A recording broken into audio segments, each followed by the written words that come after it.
But we will get to that in just a few minutes. My first guest is the executive director of the New Civil Liberties Alliance and former chief of staff to Secretary of State Mike Pompeo. Mark Chenoweth, thank you so much for joining us. Good to be with you. We had a Supreme Court case that said, no, Mr. President, you can't just unilaterally go ahead and forgive student loan debt. President said, I'm going to do it anyway. And now he's parsing it out to different federal departments to simply make up for these loans. Does Congress have to do something here when the president is obviously buying votes? The last time I checked, if you were getting free money for college from the government, you probably got to join the military. Yeah, and I don't know that Congress could do much here other than oversight, because if it were to pass a law, the president would veto it. What he's doing is well outside of his authority. He's trying to use the Higher Education Act now. And what the Supreme Court said was, you can't use the HEROES Act. And he's saying, well, fine, I'm going to use this different statute. But that statute doesn't give him the authority to do what he's trying to do either. Or at least I think it's highly unlikely that courts will find that he can do what he's trying to do here. You know, they're so worried about a second Trump presidency being this weird intersection between fascism and limited government. I don't know how you can explain that, where allegedly Trump is going to start getting rid of bureaucrats and shrinking the size of the civil service. And they say, but we have to have these unelected people making rules for society, because democracy. Here you have the president of the United States not just taking for himself legislative authority, but appropriations authority. The courts have to stop that. That's right. And look, even the pause that they have in place is costing taxpayers $5 billion each month. So you have the Department of Education, by putting this pause in place, essentially appropriating $5 billion a month without Congress. Congress passed a law called the CARES Act back at the very beginning of the pandemic, and they created a 6-month pause during which student loans didn't have to be paid back. And that was fine because Congress passed that, the president signed it. But now every month since that 6 months expired, which we're now more than a couple of years past that point, that has all been unauthorized spending by the Department of Education.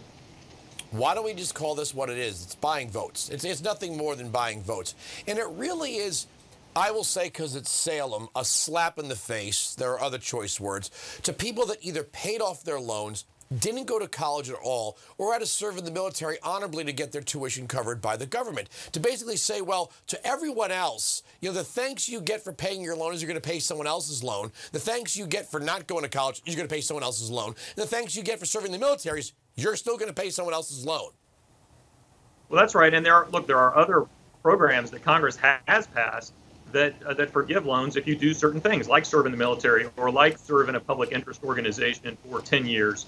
And when the Department of Education comes along and just forgives loans willy-nilly without any such requirements, it's really undercutting the incentive that those programs created to serve in the military or to serve in public interest organizations.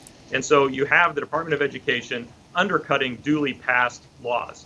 The other thing you have here, Andrew, you talked about sort of buying votes here.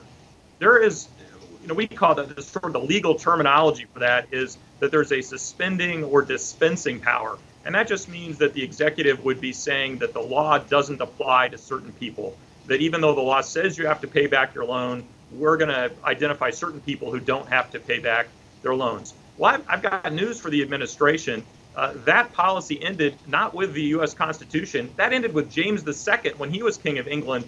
The English stopped allowing that royal prerogative, and the American colonists never allowed that. They never allowed, as part of the Constitution, the executive to say that the law applies to certain people and doesn't apply to other people. And that's exactly what this administration is trying to do.